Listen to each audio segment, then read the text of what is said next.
Assalamualaikum warahmatullahi wabarakatuh. Waalaikumsalam warahmatullahi wabarakatuh.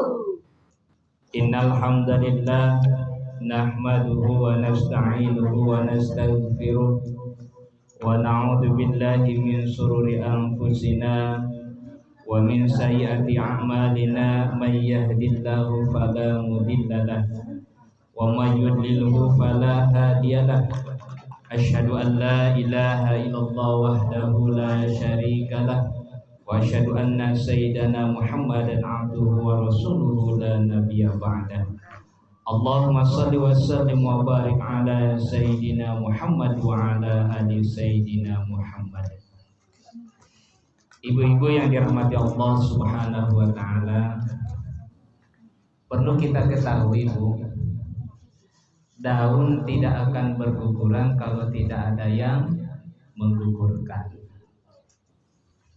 Debu tidak akan berterbangan kalau tidak ada yang menerbangkan.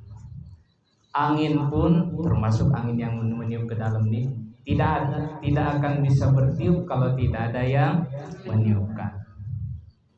Tanpa terkecuali sama halnya dengan kita. Kita tidak akan mampu mengayunkan tangan, melangkahkan kaki menuju ke tempat ahli bait ini kalau tidak ada yang menggerakkan. Siapa yang menggerakkan? Allah Subhanahu wa ta'ala. Karena kata Allah Subhanahu wa ta'ala, la tataharraku illa bi'idnillah. Tidak ada yang mampu bergerak sebesar jarak pun illa bi'idnillah, kecuali dengan izin Allah Subhanahu wa ta'ala. Pertanyaan singkat, siapa yang mampu menggerakkan anak kita? Anak aja, jangan jauh-jauh. Mampu menggerakkan anak kita datang ke sini. Tak akan ada yang mampu kecuali Allah Subhanahu.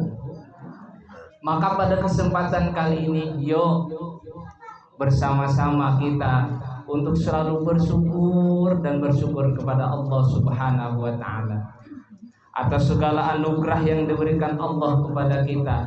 Anugerah kenikmatan iman, kenikmatan Islam, kesehatan, kesempatan, kekayaan dan lain sebagainya. Kita syukuri kepada Allah Subhanahu wa ta'ala. Karena syukur kita kepada Allah Subhanahu wa ta'ala bukan untuk kekuasaan, menambah kekuasaan Allah. Seberapapun kita kufur kepada Allah Subhanahu wa ta'ala, tidak akan menambah kekuasaan, tidak akan mengurangi kekuasaan Allah Subhanahu wa ta'ala. Begitu juga sebaliknya. Kalau kita syukur nikmat kepada Allah Subhanahu wa ta'ala, tidak akan menambah kekuasaan Allah Subhanahu wa ta'ala. Lantas pertanyaannya, untuk apa kita bersyukur kepada Allah Subhanahu wa ta'ala? Pada dasarnya itu akan kembali kepada diri kita. Sudah jelas di dalam Al-Quran.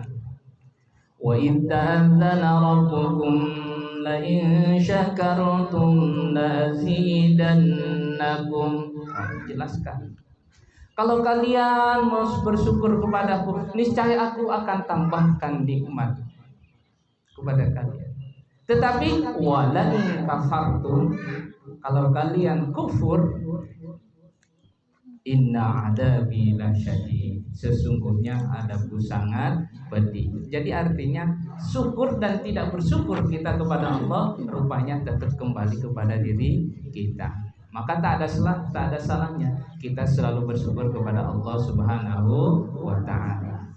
Selanjutnya, salawat beserta salam kepada baginda kita Nabi besar Muhammad sallallahu alaihi wasallam biqauli Allahumma shalli ala sayyidina Muhammad wa ala ali sayyidina Muhammad. Udah salawat tadi belum? Udah. Kalau ibu-ibu aja rugi saya tak ikutan salawat karena lambat. Boleh. Alhamdulillah kalau diperbolehkan. Karena kata baginda Rasul begini, man shalla alayya wahidatan sallallahu alaiha asra. Siapa yang bersolat kepadaku satu kali, maka Allah bersalawat kepadanya, kepada orang yang bersolat 10 kali. Luar biasa. Allah yang bersalawat itu bukan manusia, bukan malaikat yang menciptakan kita 10 kali. Maka saya rugi kalau tak ikut salawatan. Kan gitu. Bismillahirrahmanirrahim. Ya Nabi salam alaika, ya Rasul salam alaika, ya Habib salam alaika, salawatullah alaika. Ya bareng-bareng Bu. Ya Nabi salam alaika, ya Rasul salam alaika, ya Habib salam alaika, salawatullah alaika. Anta syamsun, anta badrun, anta nurun fawqa nur. Anta syamsun, anta badrun, anta nurun fawqa nur. Anta isiru wa ghalib, anta misbahu suduri, anta insiru wa ghalib, anta misbahu suduri.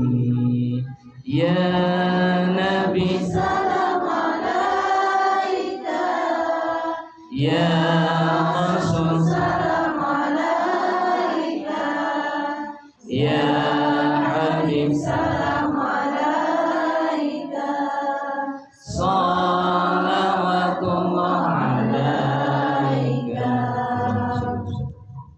Mudah-mudahan kita terkhusus yang kumpul di sini termasuk pada umat beliau yang mendapatkan syafaat di akhirat kelak. Ya Allah ya Rabbal alamin.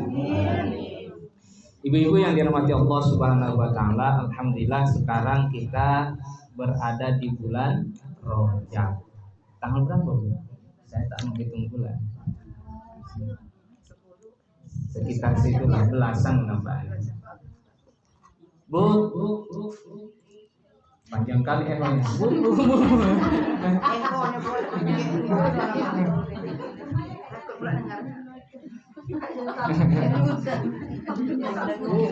Bu. Yang akhirnya nggak selesai bicaranya. Bu, tuh.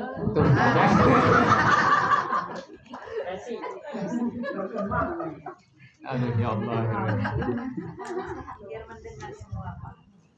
Baginda Rasulullah Sallallahu Alaihi Wasallam dalam menyikapi bulan Rajab ada doa terkhusus di bulan Rajab. Sudah pada tahu, Bu? Doanya sesuai yang diriwayatkan oleh Abu Dzar kalau tak salah. Kalau yang jelas doanya itu sahih. Allahumma barik lana fi Rajaba wa Sa'bana wa ballighna Ramadan. Coba Bu. Allahumma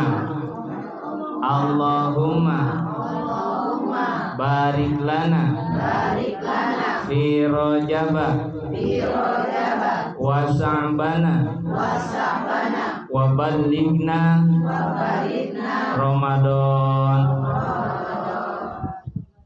Ya Allah, berkahilah kami di bulan Rajab dan Sya'ban, dan sampaikanlah usia kami kepada bulan suci Ramadan.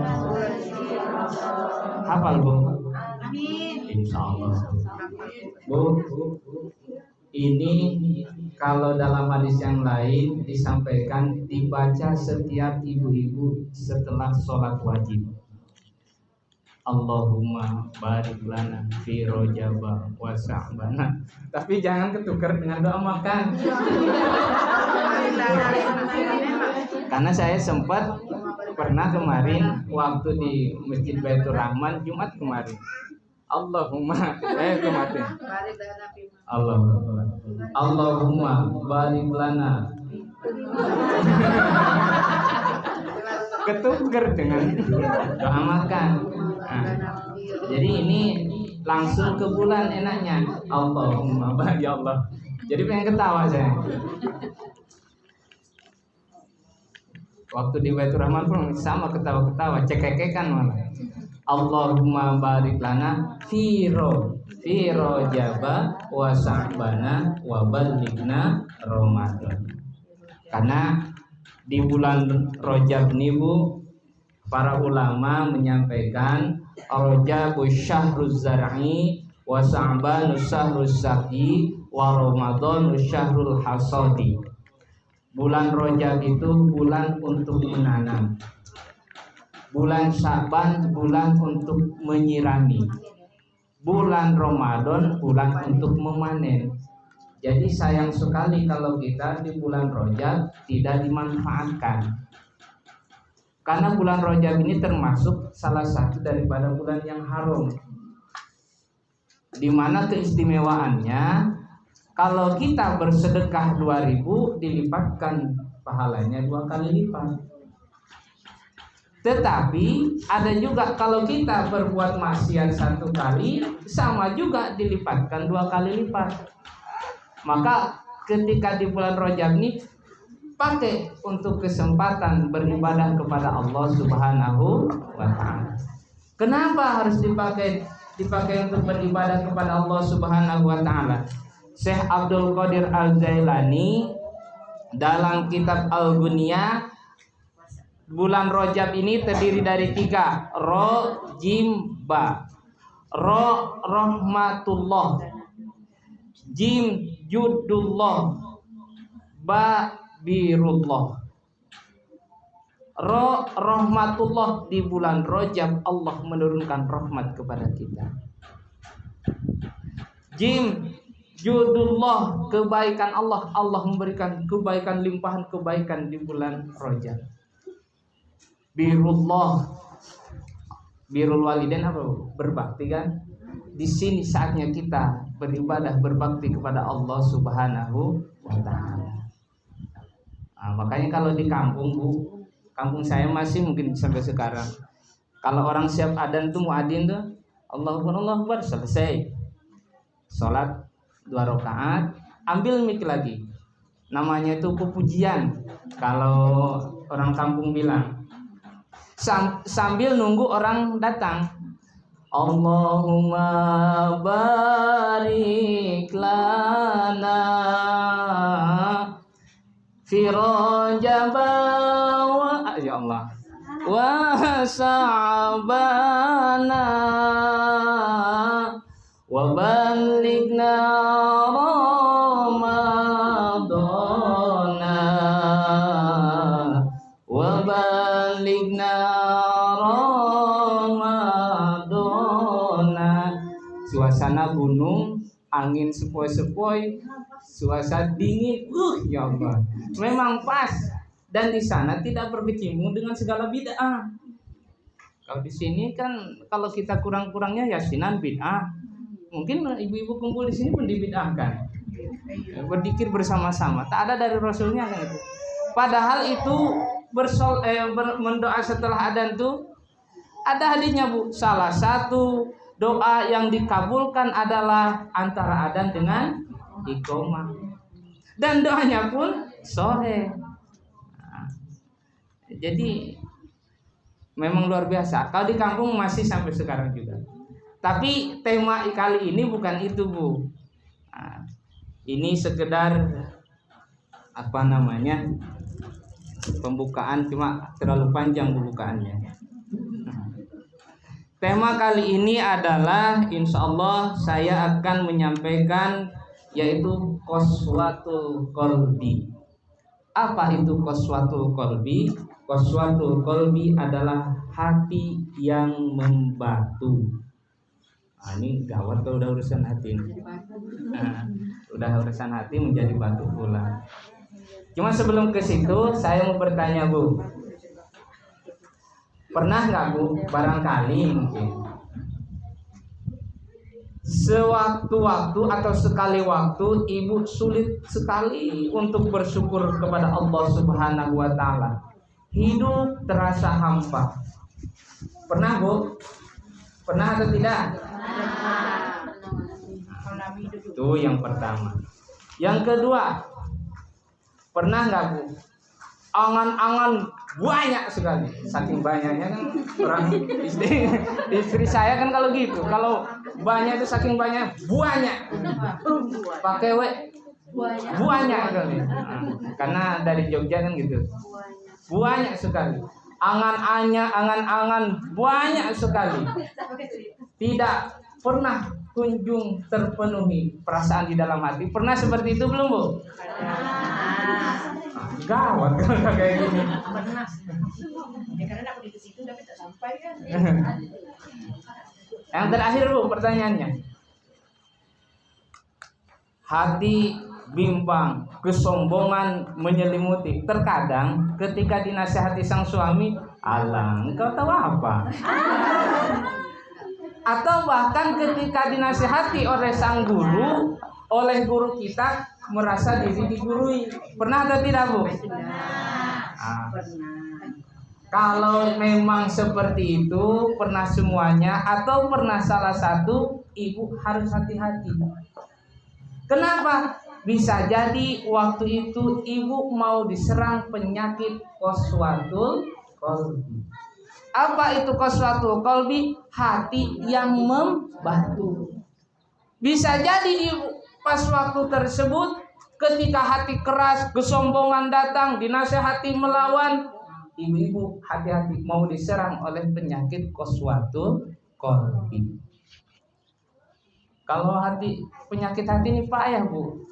Tak bisa dideteksi di medis, dibawa ke rumah sakit internasional pun tak akan mampu. Tidak ada. Jadi harus hati-hati. Lalu pertanyaannya, Ustadz, apa yang membuat hati bisa membatu? Ini dia kuncinya. Kenapa nasihat susah masuk? Kesombongan terkadang, kalau nggak ada aku nggak akan jadi. Padahal siapalah aku? Gitu. Apa yang menimbulkan qaswatul qalbi? Apa yang membuat hati yang membatu? Sebenarnya banyak, cuma saya akan menyampaikan 3 yang pokok aja. Yang pertama yang membuat hati yang membatu, yang pertama adalah kebanyakan dosa. Dosa bagaimana, Ustadz? Banyak dosa tetapi tidak kunjung ditaubati. Jadi bagaimana kuncinya? Kalau kita berbuat kesalahan, kalau kita berbuat maksiat, kalau kita berbuat dosa, akhiri perbuatan tersebut dengan bertobat kepada Allah Subhanahu wa ta'ala. Kalau udah kayak gini kan langsung diam semuanya. Serius sekali lah ibu nih. Nyantai aja, Bu. Ustadz, kenapa kok ketika kita berbuat dosa harus diakhiri dengan bertobat? Ini hadis baginda Rasulullah sallallahu alaihi wasallam. Kata baginda Rasulullah sallallahu alaihi wasallam, kemana lagi hadisnya? Kabur. Za'a wastaghfar wa taba sukila qalbu. Ini jangan terlalu serius ya, Bu. Nanti malah nggak masuk pula kalau terlalu serius. Minum dulu, Bu.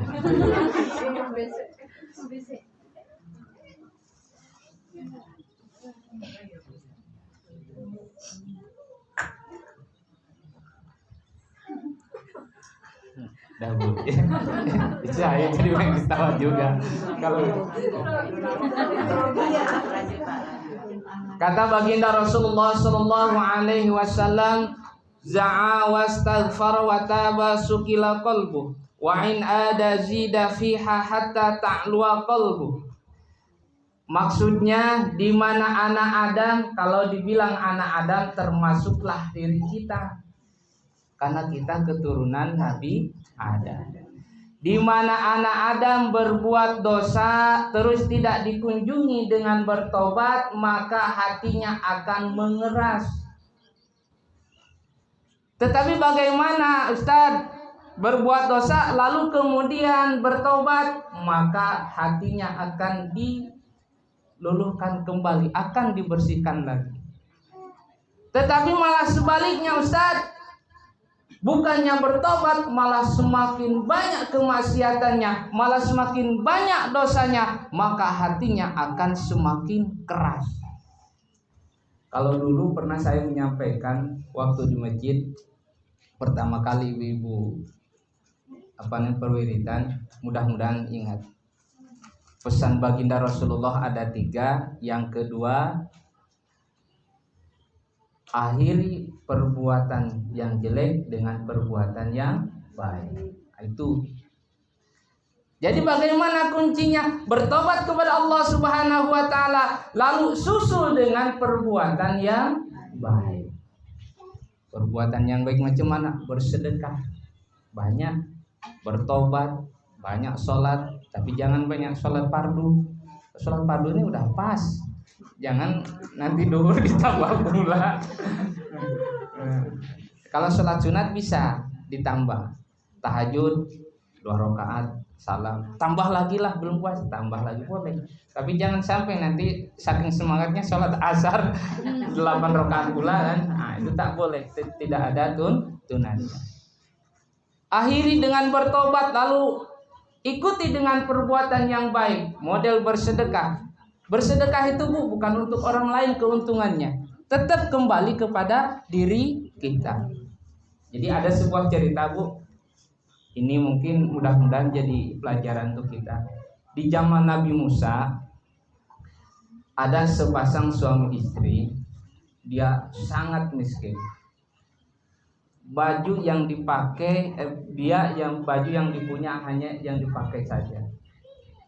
Lalu kemudian sang suami istri lagi istirahat, berbicaralah sang istri kepada sang suami, "Wahai suamiku, bukankah Nabiullah, Nabi kekasih Allah, Nabi Musa itu bisa berbicara dengan Allah Subhanahu wa taala?" Maka sang suami menjawab, "Iya istriku, kalau begitu mintalah kepada Nabi Musa, mohonkan kepada Allah Subhanahu wa taala, jangan sampai kita ini melarat terus, gak pernah kaya-kaya." Maka sang suami mintalah kepada Nabi Musa, "Ya Musa, lihatlah kehidupanku seperti ini, tolong mintakan kepada Allah Subhanahu wa taala biar kami jadi orang kaya." "Oh, mau jadi orang kaya?" kata Nabi Musa. "Iya." Maka di malam harinya Nabi Musa bermunajat kepada Allah, "Ya Allah, ada sepasang suami istri, dia miskin, minta dijadikan jadi orang kaya. Dia memohon menjadi orang kaya." Maka kata Allah Subhanahu wa taala, bagaimana? Kata Allah Subhanahu wa taala kepada Nabi Musa, "Wahai Musa, akan aku kabulkan orang yang miskin tersebut menjadi kaya. Cuma syaratnya satu, kekayaan itu hanya berlaku 1 tahun." Diterimalah itu. Lalu kemudian Nabi Musa menyampaikan kepada sepasang suami istri, "Wahai suami istri, aku sudah bermunajat kepada Allah Subhanahu wa taala, lalu Allah akan mengabulkan doa kalian, permintaan kalian, cuma syarat kekayaan kalian hanya 1 tahun." Suami istri tersebut menerima. "Ya, wahai Nabi Allah Musa, aku terima." Setelah diterima, deal, dia menerima perjanjian 1 tahun menjadi orang kaya. Maka di kemudian harinya datanglah harta dengan tidak tahu arahan, maksudnya datangnya entah dari mana, ada aja hartanya, sehingga menjadi orang kaya lah. Hampir limit akhir tahun, sang istri berbicara kepada sang suami, "Wahai suamiku, kita punya waktu hanya 1 tahun. Jadi mari kita gunakan kekayaan ini untuk bersedekah, menyantuni anak yatim, membantu fakir miskin, memberi makan orang yang musafir, membantu orang lain. Namanya istri soleha, suami soleh. Dua-duanya sepakat. Ayo kita gunakan untuk membantu orang lain. Maka setiap dapat harta terus bersedekah, dapat harta membantu orang lain, sampai waktunya itu lebih dari 1 tahun. Maka Nabi Musa terheran-heran, gimana ini ceritanya? Kemarin katanya 1 tahun, ini lebih pula dari 1 tahun. Maka di malam hari Nabi Musa bermunajat kepada Allah Subhanahu wa taala. Ya Allah, ya Rabbi, betul engkau telah memberikan harta kepada pasangan suami istri, namun yang kau bilang kan 1 tahun, rupanya ini lebih daripada 1 tahun, malah justru hartanya semakin banyak. Apa kata Allah Subhanahu wa taala? Wahai Musa, aku hanya membuka 1 pintu kekayaan untuk dia, tetapi dia sudah membuka pintu kekayaan banyak sekali. Aku malu wahai Musa. Aku yang maha kuasa, aku yang maha pemurah. Dia memberikan harta kepada orang lain demi aku lillahi ta'ala, maka aku bukakan lagi pintu kekayaan tersebut. Jadi apa kesimpulan? Bahwa sedekah itu tidak menghilangkan kekayaan kita, malah justru semakin banyak berdatangan. Jadi ada cerita lucu, cerita nyata nih Bu. Dulu kan di Nurul Hijrah nih pohon matwa banyak kan bukan? Bahkan kalau kalau panen itu banyak sekali, cuma mungkin ibu nggak dapat. Dulu banyak banget. Kata Pak Haji Sanir begini, toh potonglah ranting matwa tuh. Kata saya, gimana Bapak ini kok dipotong? Kalau dipotong ya habislah, nanti gimana mau berbuah. Udah potong aja, besok kalau udah berbuah baru kita diskusi lagi. So, saya potong waktu itu masih jadi tukang nyapu di situ. Dipotong, ditengok, lah iya ya, dari 1 ranting bisa menjadi 5. Bisa menjadi 5 cabang. Itu pohon matwa. Saya gini, ya Allah ya Rabbi, saya kalah dengan pohon matwa. Jadi artinya dia dibuang sedikit, tetapi yang datang begitu banyak. Kalau ada pohon matwa di sini boleh praktek Bu. Jadi artinya apa? Artinya kalau kita bersedekah, jangan berkecil hati, harta itu akan hilang. Justru dengan bersedekah maka harta akan semakin datang kepada kita. Ibu yang dirahmati Allah Subhanahu wa taala. Izin Bu minum dulu ya.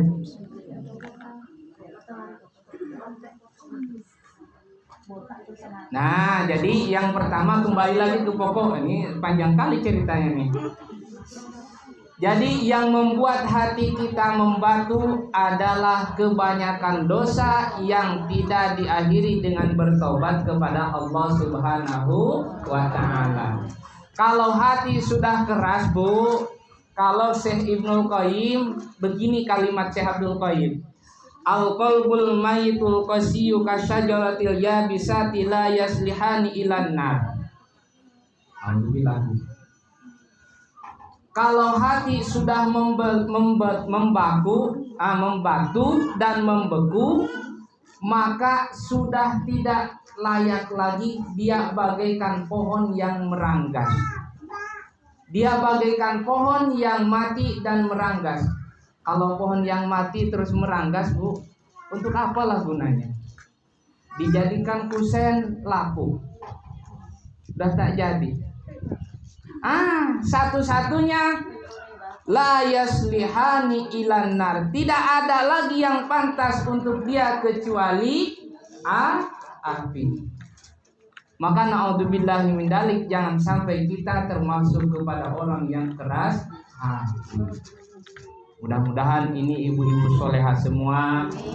Mudah-mudahan ibu sini lembut hatinya. Amin ya Allah ya Rabbal alamin. Yang kedua,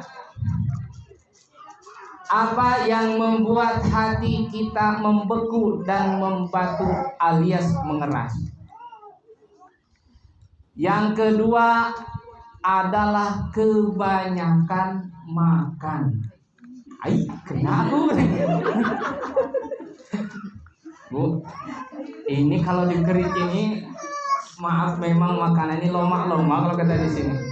Saya pagi takjiah, bukan takjiah apa? Tasakuran model akekah. Duhur model-model ini. Nanti asar ada lagi. Yang mungkin ibu tahu sekarang. Dulu kurus sebesar ini, sekarang tembem. Memang susah menghindari. Maka ujung-ujungnya apa Bu? Kalau di tempat mendoa itu cukup setengah centong, lap tuh. Kenapa setengah centong? Saya menyisakan untuk di tempat yang lain. Kembali lagi Bu, jangan terlalu jauh. Nanti malah lupa pembahasannya. Yang membuat hati mengeras dan membatu alias keras, yang kedua adalah kebanyakan makan. Makan yang bagaimana? Makan yang berlebihan. Garis bawahin Bu, yang berlebihan. Kenapa makan yang berlebihan itu berbahaya?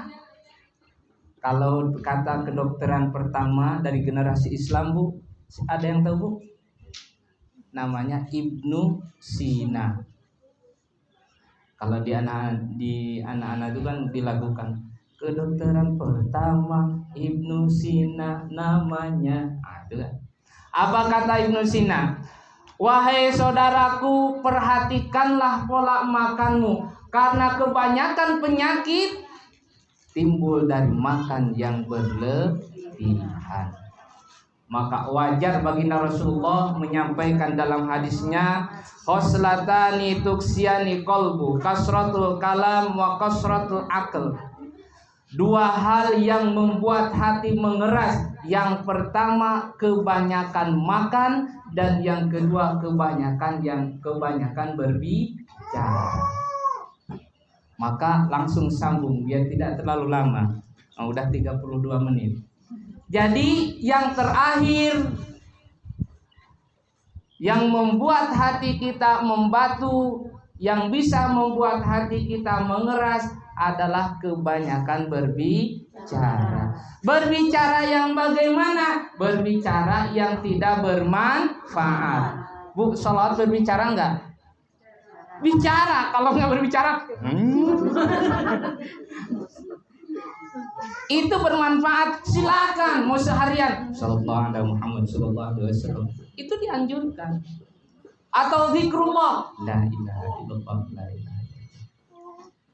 Yang tidak bermanfaat yang bagaimana? Duduk di teras. Ini dia kena tembak nih.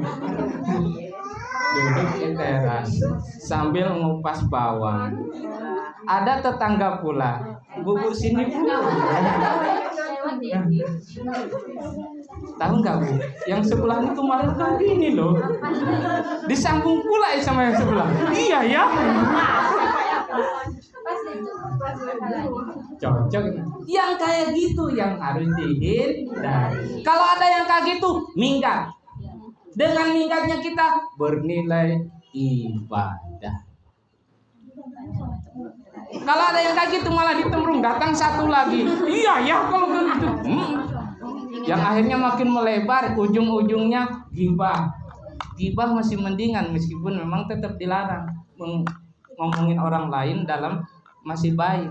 Tapi kalau udah fitnah, wah kemarin masukin laki-laki padahal adiknya. Kan itu yang agak gampang. Jadi yang terakhir yang bisa membuat hati kita membatu, membeku dan mengeras adalah kebanyakan ngomong, kebanyakan berbicara yang tidak bermanfaat. Terutama Bu, ini nih, HP harus hati-hati Bu. Kalau dapat informasi yang tidak jelas, jangan sekali-kali ibu meng-share Bu? Membagikan kepada yang lain. Loh? Kenapa? Karena hal tersebut atau informasi tersebut itu belum tentu benar keadaannya. Bisa jadi itu untuk mengadu domba. Karena tidak sedikit Bu, coba lihat di YouTube, Facebook, WA, Masya Allah, yang akhirnya kita ini digonjang-ganjing dengan fitnah dan fitnah. Nah, maka hati-hatilah, termasuk kita mengetik, berbicara lewat tangan tuh harus hati-hati. Memang mulut tidak berbicara, tapi tangan ketik ngomongin orang lain lagi. Mending kalau ketua grupnya cek ada. Mending kalau ketua grup kalau bisa meredam. Kalau ditambah lagi sama ketua grup, maaf siapa nih? Tapi saya tidak menuduh. Nah, dia khawatirkan makin merajalela yang akhirnya bubar. Pengajian kita bisa bubar Bu kalau kayak gitu. Maka berhati-hatilah Bu. Karena saya banyak grup Bu, termasuk grup pengajian Varia Sunda itu. Itu kalau ketuanya belum tidak pandai meredam, saling cekcok terus. Kalau ibu-ibu masih menyatu kayak gini kan, termasuk ibu-ibu bahkan ketuanya pun masih damai-damai saja, insya Allah. Ibu-ibu yang dirahmati Allah Subhanahu Wa Taala, mungkin itu yang bisa saya sampaikan. Sekali lagi mungkin kalau ada kata-kata yang salah yang bisa menyinggung hati-hati ibu, mudah-mudahan ibu-ibu bisa memaafkan. Dimaafkan Bu. Kalau tak memaafkan saya tak akan datang lagi tuh. Mungkin itu yang bisa saya sampaikan. Sekali lagi mudah-mudahan ada guna dan manfaatnya. Mari kita mendoa kepada Allah Subhanahu Wa Taala, bermunajat kepada Allah Subhanahu Wa Taala sebagaimana yang tadi saya sampaikan, bahwasanya dia adalah bulan yang penuh keberkahan Allah dari Allah Subhanahu Wa Taala, penuh kebaikan dari Allah Subhanahu Wa Taala. Mudah-mudahan doa-doa kita terusus doa daripada ahli bait dikabulkan oleh Allah Subhanahu Wa Taala. Amin ya Allah ya rabbal alamin. A'udzubillahi minasyaitonir rajim. Bismillahirrahmanirrahim. Ila hadratin Nabi Mustafa Muhammadir Rasulillah sallallahu alaihi wasallam wa ala alihi wa sahbihi wa dzurriyyatihi wa azwajihi wa baiti ajmain wa likafatil anbiya wal mursalin summa wal malaikatil muqarrabin wal qarabin wa suhada'i was sholihin wa ulul amri summa ila rohi abaina wa ummahatina wa jaddatina wa jaddatina wa arwahil muslimin wal muslimat wal mu'minin wal mu'minat sallallahu alaihi wa sallam. A'udzu billahi minasy syaithanir